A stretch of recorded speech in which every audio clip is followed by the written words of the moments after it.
எவ்வளவு பெரிய ஊழியக்காரனாக இருந்தாலும் அதுல நான் குறிப்பா சொல்லுகிறேன், ஒருவேளை நீ சுவிசேஷகனா இருக்கலாம், தீர்க்கதரிசியா இருக்கலாம், நீ வெளியில என்ன ட்ரெஸ் போட்டு அது உனக்கும் உனக்கு கர்த்தருக்குள்ள காரணம். ஊழியக்காரன் ட்ரெஸ் எல்லாம் சிரிப்பா இருக்குது தெரியுமா? காதல கம்பல், தாடி இப்படி குறுகி வச்சுக்கிறது, மீசை எடுத்துட்டு தாடியை வச்சுக்கிறது, கர்த்தருக்கு வாங்கி மூக்குத்தி போடுறது, இப்போ வர ஸ்டைலுங்கெல்லாம் முடியை வெட்டிக்கிறது, ஜீன்ஸ் பேண்ட்டு, டிஷர்ட்டு, கர்த்தருக்கு மகிமை போட்டுக்கா. இனி வர நாட்களை பாருங்க நிலைமை என்ன. நடத்துகிற ஊழியக்காரன், அதுவும் பலிபடத்தில் நிற்கிற ஊழியக்காரன் கண்டிப்பா விமர்சனம் இருக்க வேண்டும்.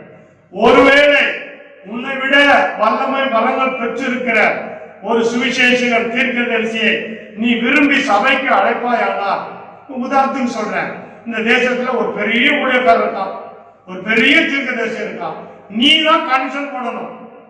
நல்லா கவனிங்க, ஆண்டவர் வருவது சபைக்குத்தான். முதல்ல புரிஞ்சுக்கோங்க, நீ கண்டிஷன் போடணும். என்ன தெரியுமா? என் சபைக்கு நான் உன்னை அழைக்கிறேன், எனக்கு ரொம்ப ஆசை நீங்க வரணும், கர்த்தர் உங்களை நல்லா பயன்படுத்துறேன், ஆனா ஒரு கண்டிஷன், ஒயிட் அண்ட் ஒயிட்ல வந்தாதான் நான் பலிபடத்தில் ஏற்றுவேன் சொல்லி பாரு. எல்லாம் பயப்படுவோம், நடுங்குவோம். கண்ண ட்ரெஸ் என்னங்க இப்ப புதுசு புதுசா டிஷர்ட் பனியனை போட்டுக்கின்னு ஜீன்ஸ் பேண்ட போட்டுக்கின்னு பாடி ஆடி குதிக்கிறான். அதெல்லாம் வெளியில வச்சுக்க, நாம அதை குறை சொல்லல, அவனை சபைக்குள்ள ஏற்றாரு. கர்த்தர் சொல்லுங்க. பிரியமானவர்களே, ஆண்டவராகிய இயேசுவின் நாமத்தினாலே உங்களை வாழ்த்துகிறேன். வெளிப்படுத்தலிலே சபைகளை குறித்து நாம் தியானித்துக் கொண்டிருக்கிறோம். இப்பொழுது நாம் 5வது சபையை தியானிக்க போகிறோம். அந்த 5வது சபை சர்தை சபை. வெளிப்படுத்தல் 3ஆம் அதிகாரம் 1 முதல் 6 வசனங்களிலே எழுதப்பட்டிருக்கிறது. அவைகளை உங்களோடு பகிர்ந்து கொள்ள நான் ஆசைப்படுகிறேன். இந்த சபை தியத்திரா சபைக்கு கீழே இருக்கிறார். நாம் முன்னாடி ஒரு சபை பார்த்தோம், தியத்திரா சபை, அதற்கு கீழே இருக்கிறது. எபேசு சபை அதன் பக்கத்திலே இருக்கிறது. ஆகவே சர்தை சபையில் குறித்து ஆண்டவர் என்ன சொல்லுகிறார், குறை என்ன சொல்லுகிறார் என்பதை குறித்தும், இதனுடைய ஊழியக்காரன் யார் என்பதை குறித்தும் நாம் ஆழமாய் சிந்திக்க போகிறோம்.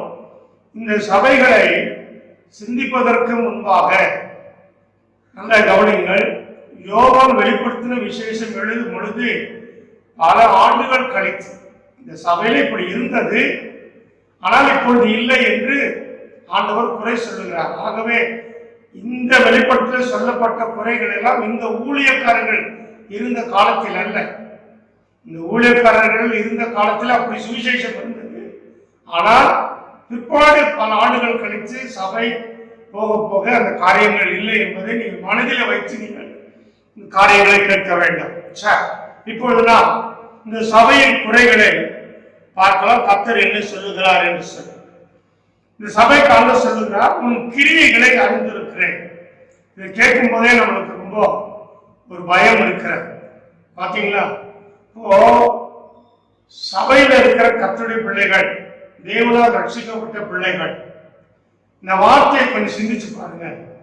உன் கிரியைகளை அறிந்திருக்கிறேன். கிரியை என்று சொன்னால் நாம் தினந்தோறும் செய்கிற காரியங்கள், அதை அறிந்திருக்கிறார்.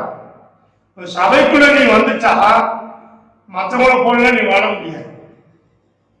அது உலகத்தார போல நம்ம வாழவே முடியாது. பார்த்தீங்களா? ஒவ்வொரு நாளும் நம்ம வாழ்கிற வாழ்க்கையை தேவன் அறிந்திருக்கிறார். அதை நீங்க மனதில் வச்சுக்கணும். உன் கிரியைகளை அறிந்திருக்கிறேன். அப்போ கிரியை சொல்ற, அந்த சபையுடைய கிரியைகளை சொல்ற, நீ உயிர் உள்ளவன் என்று பெயர் பெற்றிருந்தோம்.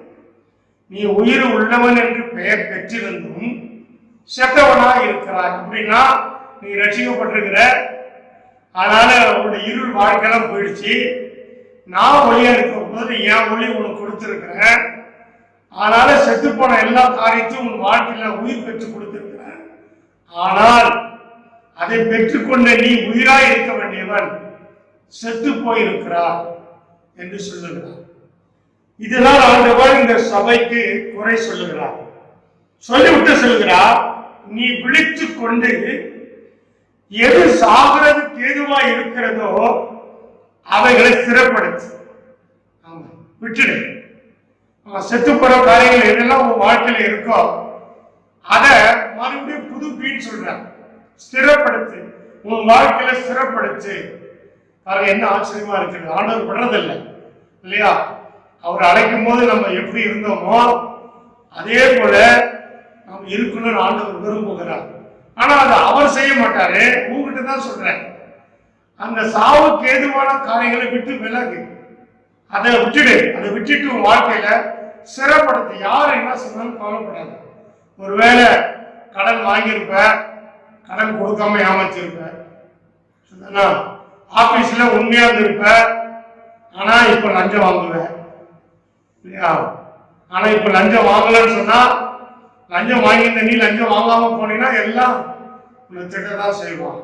அதெல்லாம் கவலைப்படாது. முதல்ல குடிச்சிட்டு இருந்த, குடிக்காம இருந்த, மறுபடியும் குடிக்கிற அப்படின்னு சொன்னா அந்த குடியை விட்டு விடாது. இப்படி அநேக காரியங்களை சொல்லிக்கொண்டே போகலாம். அதை தான் சொல்லுகிறான், நீ செத்தவனாக இருக்கிறான் என்று சொல்லுகிறான். இதனுடைய காரியங்கள் பவுல் எந்த நிருபத்துக்கு எழுதுகிறார் என்பதை நாம் பார்க்க போகிறோம்.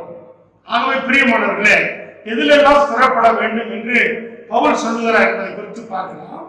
அதற்கு முன்பாக சொல்லுகிறார், ஸ்திரப்படுத்தி உன் கிரியைகள் தேவனுக்கு முன்பாக நிறைவு உள்ளவைகளால் நான் காணவில்லை என்று சொல்லுகிறார். இது ரொம்ப ரொம்ப முக்கியம்.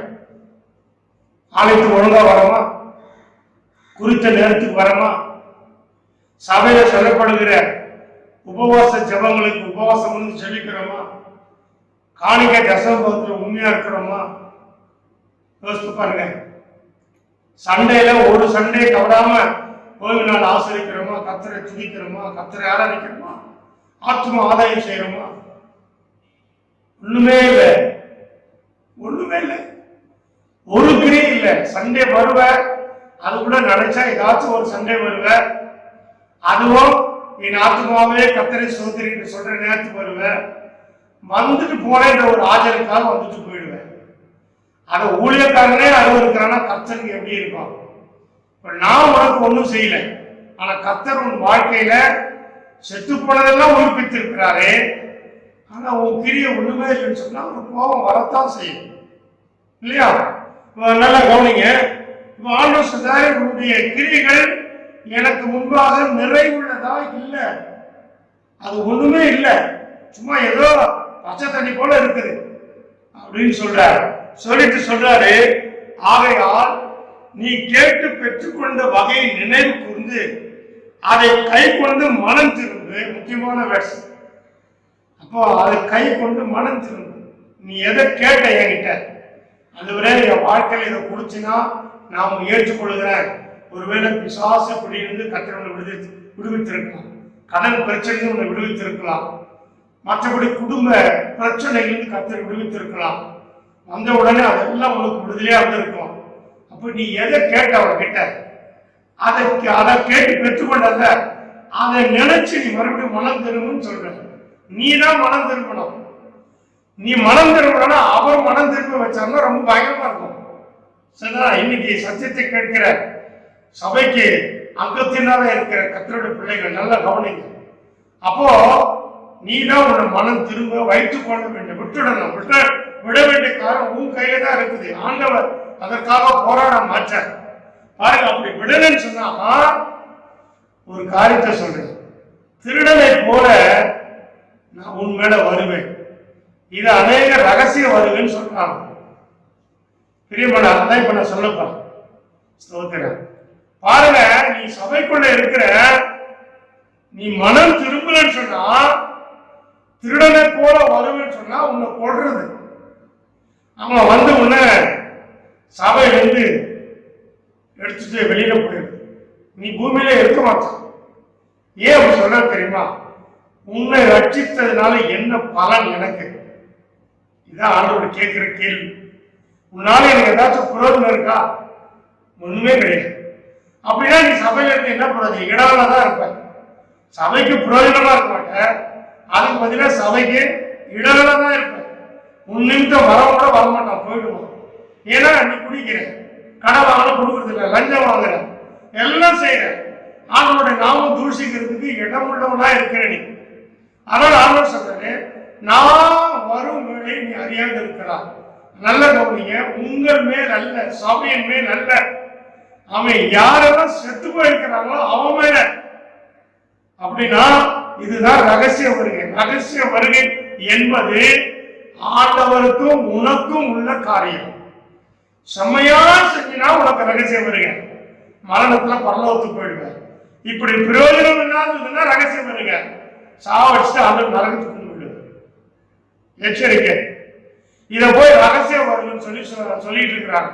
ரகசிய வருகையை குறித்து நான் பேச போறேன். இங்க நல்ல கவனிங்க, இந்த வார்த்தை சில இடங்களிலே வருகிறது. அந்த வசனங்களை நான் சுட்டி காட்ட விரும்புகிறேன். பிரியமானவர்களே, 2 பேதுரு 3:10 பேதுரு சொல்றார், ஆமென், இதோ திருடனை போல அவருடைய நாள் வரும், அப்பொழுது வானங்கள் மடமடமென்று அகன்று போகும், பூதலங்கள் வெந்து உருகும். ரகசிய வருகையில் இது நடக்குமா? சொல்லுங்க, ரகசிய வருகையில் இது நடக்குமா?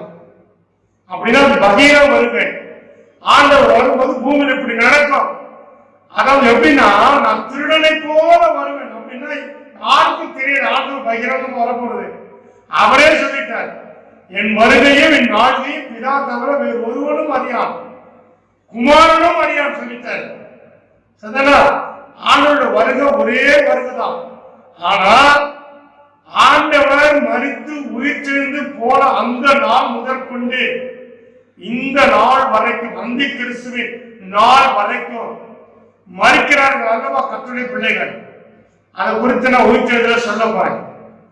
அது நீ மறிக்கும் பொழுது நீ எங்க போவ உனக்கே தெரியும். அதான் ரகசிய வருகை. உன் மனசாட்சியே சொல்லும், ரகசிய வருகை, ஆண்டவர் ரகசியமா வரப்போறாங்க, அதுவா ரகசிய வருகை. ஆமா, 3வது உலக மகா யுத்தத்துக்கு முன்பாக ரகசிய வருகை வந்துடும். நீங்க ஒன்னா பாருங்க, அதை நான் விவரித்து சொல்ல போறேன். 3வது உலக நடக்கும் போது நீங்களும் பூமியில் இருக்கதான் போறீங்க. சார் இப்ப பாருங்க, இன்னொரு வசனம் இருக்கு, இதுக்கு ஒத்த வசனம், வெளிப்படுத்தின விசேஷம் 16ஆம் அதிகாரம் 5ஆம் வசனம். அந்தி கிறிஸ்துவின் ஆட்சி முடியும் போது அப்போ ஆண்டவர் சொல்லுவார், இதோ திருடனை போல உண்மையில் வருவேன், ஆமென், உனக்குள்ள கிரியைகளை ஸ்திரப்படுத்தி சொல்லுவார். அப்படின்னா ரகசிய வருகை, இது ரகசிய வருகையா? அந்தி கிறிஸ்து நாட்கள் முடிய போதோ ஆண்டவர் திருடனை போல வருவார். இது எதை குறிக்கிறது? அதையும் நான் பின்னாடி உங்களுக்கு சொல்ல போறேன். சரிங்களா? இப்போ இந்த வசனத்துக்கு ஒத்த வசனத்தை ஆண்டவர் ஒரு பட்டணத்துக்கு நிருபங்கள் எழுதுறார். அது என்னன்னு கேட்டீங்கன்னா 1 தெசலோனிக்கேயர் 5ஆம் அதிகாரம் 2 நம்ம வசனத்தை வாசிக்க போறோம். பாருங்க, இந்த சபைக்கு ஆண்டவர் என்னென்ன சொல்றாருன்னு கேட்டீங்கன்னா, ஸ்தோத்திரம், இதோ திருடனை போல உண்மையில் வருவேன். சொல்லுங்க, அதுல என்ன சொல்லப்பட்டிருக்கிறது? திருடனை போல நான் உண்மையில் வருவேன், நான் வரும் வேலையை நீ அறியாதிருக்கிறாய் என்று சொல்லுகிறார். இல்லையா? அப்போ அறிந்து கொள்ள முடியுதா? ரகசிய வருகை, மரணம் தான் ரகசிய வருகை. அப்படின்னா இந்த சபைக்கு என்ன சொல்றாரு? நீ கேட்டு பெற்றுக்கொள்ள விட்டு மனம் திரும்புன்னு சொல்றாருங்க. அப்போ என்ன காரியத்தினால செஞ்ச நம்முடைய வாழ்க்கை, ஆவுக்குரிய வாழ்க்கை செத்து போய் கிடைக்குது அப்படின்னா, பவுல் 1 தெசலோனிக்கேயர் 5ஆம் அதிகாரத்துக்கு எழுதுகிறார்.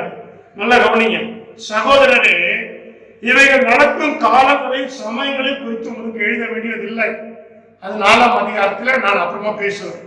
பாருங்க சொல்றார், இரவில் திருடன் வருகிற விதமாய் கர்த்தருடைய நாள் வரும் என்று நீங்கள் நன்றாய் அறிந்திருக்கிறீர்களே.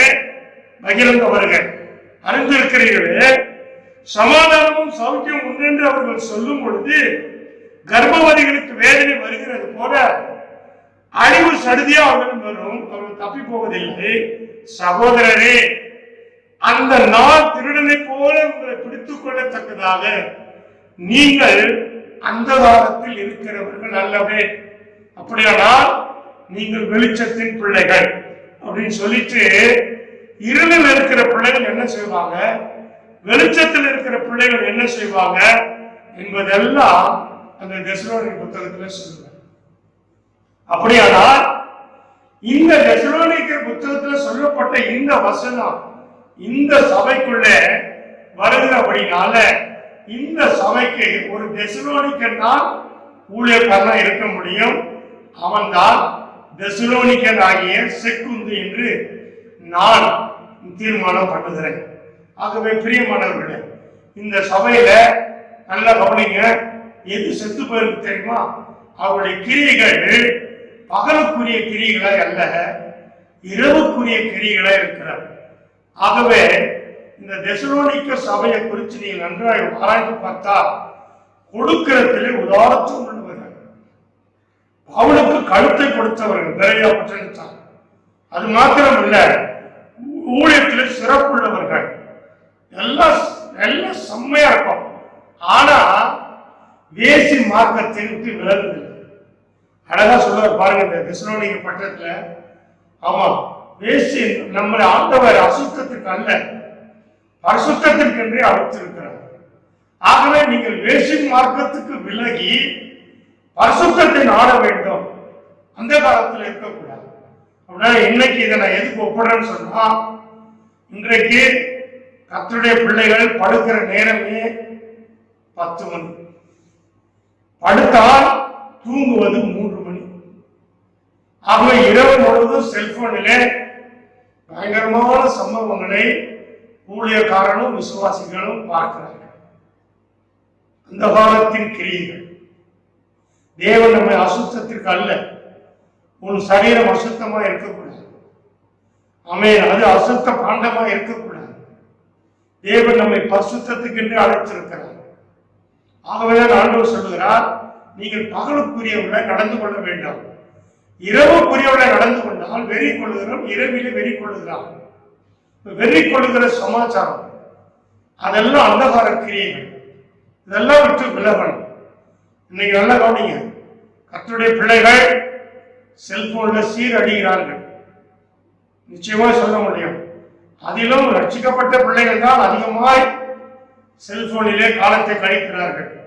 ஆகவே இன்னைக்கு இந்த சத்தத்தை கேட்கிற சபை விசுவாசிகள் நன்றாய் கவனிங்கள். செல்போன்ல உங்களால கண்ட்ரோல் பண்ணக்கூடிய காரியத்தை மாத்திரம்தான் நீங்க பார்க்க வேண்டும். அதிகமா செல்போன்ல நேரத்தை செலவிடாதீங்க. அதற்கு பதிலா ஜெபத்துல வேத வசனத்துல செலவிடணும். வேதத்தை ஆராய்ச்சி பண்ணினால் செல்போனை விட நமக்கு நேரம் போதே தெரியாது. அவ்வளோ ரகசியங்கள் வேதத்தில் இருக்கிறார். அப்படி நீங்கள் பழக வேண்டாம். பாருங்க, வசனம் கேட்கக்கூடாத ராக்காலம் வந்து விட்டது இல்லையா? வசனம் கிடைக்காத பஞ்சகாலம் வந்து விட்டது. ஆகவே பிரியமானவர்களே, கர்த்தர் இந்த நாளிலே சொல்லுகிறார், நான் வரும் வேளையை நீ அறியாதிருப்பார். எப்போ உனக்கு மரணம் வரும்னு தெரியாது. நீ செஞ்சுக்கிற காரியங்கள் எல்லாம் இரவின் காரியங்களாவே இருந்தால் ஒரு நேரம் வந்துவிடும். அதுதான் ஆண்டவர் முன்னேறி வருகிற வேலை. பிரியமானவர்களே, ஆகவே அதை விட்டு விட்டு நாம் மனம் திரும்புவோம். அப்பொழுது ஆண்டவர் இந்த சபைக்கு சொல்லுகிறார், ஆனாலும் தன் வஸ்திரங்களை அசுசிப்படுத்தாத சில பேர் சந்தையிலே உண்டு. சில பேர் தான் இருக்கிறாங்க. அப்படின்னா வஸ்திரம் என்று சொன்னால் பலவித வஸ்திரம் இருக்கிறார். ரட்சிப்பின் வஸ்திரம் அசுசிப்படுத்தக்கூடாது, நீதியின் வஸ்திரம் அசுசிப்படுத்தக்கூடாது. நீதியில நீதி செய்யறன்னு சொல்லிட்டு நிறைய காரியங்கள் வாழ்த்து நீ பாட்டு செலவு பண்ணிட்டு இருக்க கூடாது. நீதியின் வஸ்திரம், ராஜ வஸ்திரம், பரிசுத்த வஸ்திரம், அலங்கார வஸ்திரம், நிறைய வஸ்திரம் இருக்கிறது. பிரியமானவர்களே, இந்த வஸ்திரங்களை அசுசிப்படுத்தக்கூடிய இது உள்ளான வஸ்திரம். நல்ல கவனிங்க விசுவாசிகள், ஊழியக்காரர், நல்ல கவனிங்க. ஆமா, நான் சொல்றதா உண்மை. நீ எவ்வளவு பேர் ஊழியக்காரர் எனக்கு கவலை இல்லை, சுதனா. அப்போ இந்த வஸ்திரம் எவன் ஒருவன் தரித்துக் கொள்கிறானோ, அதாவது உள்ளான வஸ்திரம், அது பரிசுத்தமா இருக்கணும். ஆனா ஆண்டவர் சொல்றாரு, சில பேர் சபையில தன்னுடைய வஸ்திரங்களை அசுசிப்படுத்தாமல் இருக்கிறாங்க, கொஞ்சம் பேர் தான். அவனுக்கு ஆண்டவர் சொல்றாரு, வெண் வஸ்திரம் கொடுக்கப்படும். அப்படின்னா ஒரு தீர்க்கதரிசி இப்படி சொல்ற, ஒரு பெரிய ஊழியக்காரன் இப்படி சொல்ற, பரலோகத்துல ட்ரெஸ் இல்ல, அது ஆண்டவருடைய மகிமையில உண்டாகிற ட்ரெஸ். சரிதா? இப்ப இது பரலோகத்துல சொல்றாரா பூமியில சொல்றாரா? பரலோகத்துல வெளிப்படுத்தல் 7ஆம் அதிகாரத்துல ஒருவனும் எண்ணக்கூடாத திரளான கூட்டம் இருக்குது. அவங்களுக்கு எல்லாருக்கும் வெள்ள அங்கி கொடுக்குறாங்க. சரீரம் இல்ல ஏன் அங்கி கொடுக்குறாங்க? ஏன் கரும்பதல் வேற கலர் கொடுக்க கூடாதா? அதே போல வெளிப்படுத்தல் 19ஆம் அதிகாரத்துல எல்லாருக்கும் வெள்ளை அங்கிகளை கொடுக்குறாங்க. வெள்ளை வஸ்திரம். குதிரையில் ஆண்டவர் போறாரு, பின்னாடி எல்லாரும் வெள்ளை வஸ்திரம் தரிக்கிறாங்க. தேவனுக்கு மகிமை உண்டாச்சு. அதே போல பாருங்க, பிரசங்கில ஒரு வசனம் இருக்கு, உன்னுடைய வஸ்திரம் உன்னுடைய உடை எப்பொழுதும் வெண்மையா இருக்கணும்னு சொல்லப்படுது. இப்போ ஒவ்வொரு காரியம் சொல்றேன், நல்லா கவனிங்க. சோதரர், உனக்கு உலகத்துல வேலை கொடுக்குறான். நீ ரொம்ப நாளா எதிர்பார்த்த மிலிட்டரியில வேலை கிடைச்சிருச்சு, அதுவும் ஹை போஸ்ட் வேலை கிடைச்சிருச்சு வச்சுக்கோங்களேன். நீ சாங்ஷன் ஆயிட்ட, ஆனா நீ ஒரு கண்டிஷன் போடுற, நான் இந்த மிலிட்டரி ட்ரெஸ்ஸை போட மாட்டேன் அப்படின்னா உனக்கு மிலிட்டரி ட்ரெஸ் வேலை போட மாட்டேன். கரெக்டா? கொடுக்க மாட்டான். அதே போல எல்லா இடத்துலயும் பாருங்க, எல்லா காரியங்களும் நிறைய முறை இதை சொல்லியிருக்கேன். அப்போ எவ்வளவு பெரிய ஊழியக்காரனா இருந்தாலும், அதுல நான் குறிப்பா சொல்லுகிறேன், ஒருவேளை நீ சுவிசேஷங்களா இருக்கலாம், தீர்க்கதரிசியா இருக்கலாம், நீ வெளியில என்ன ட்ரெஸ் போட்டு அது உனக்கும் உனக்கு கர்த்தருக்குள்ள காரணம். ஊழியக்கார ட்ரெஸ் எல்லாம் சிரிப்பா இருக்குது தெரியுமா?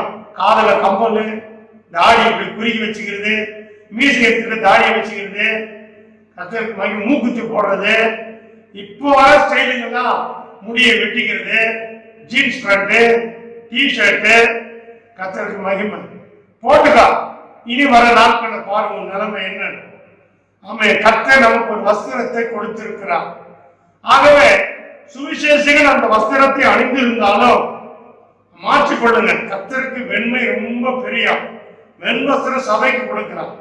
ஆனால் மிக முக்கியமான ஒரு காரியத்தை சொல்லுங்க, சபை நடத்துகிற ஊழியக்காரன், அதுவும் பலிபீடத்தில் நிற்கிற ஊழியக்காரன் கண்டிப்பா வெண்வஸ்திரம் இருக்க வேண்டும்.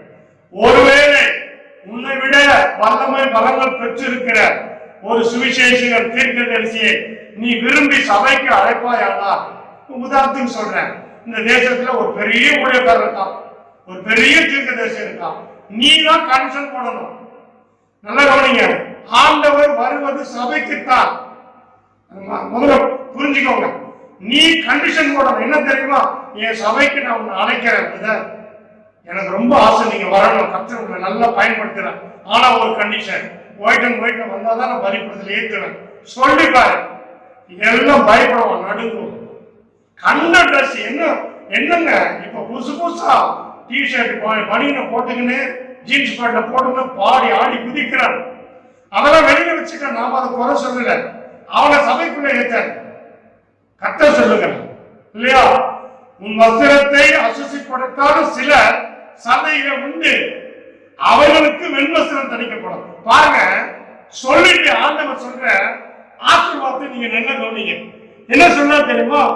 ஜீவ புஸ்தகத்தில் இருந்து அவன் பெயரை நான் கிறுக்கி போடாமல் ஜாக்கிரதை. அப்படிதான் கிறுக்கி போட்டுவார். யாரு பேரை ஜீவ புஸ்தகத்தை கிறுக்கி போடுவார் தெரியுமா? இனிமேல் பார்க்க போறீங்க. கிறுக்கி போட்டுவார். அடுத்து சொன்னாரு, என் பிதா முன்பாக, அப்படின்னா பிதா முன்பாக போய் நிக்கிறேன்னா நீங்க இங்க வெள்ளை ட்ரெஸ் போடணும். ஊழியக்காரனுக்கு ட்ரெஸ்ல ஒரு அடையாளம் கண்டிப்பா இருக்கணுங்க, இல்லாம இருக்கக்கூடாது. பாத்தீங்களா? அப்போ பிதா முன்பாகவும் அவருடைய தூதருக்கு முன்பாகவும் அவன் நாமத்தை அறிக்கை செய்வேன். அப்ப என் பேர ஆண்டவர் பரலோகத்துல அறிக்கை செய்வேன்னா இங்கேயே ஆசாரிய ஊழியம் செய்கிறவர் வெண் வஸ்திரம் தரிக்கணும்.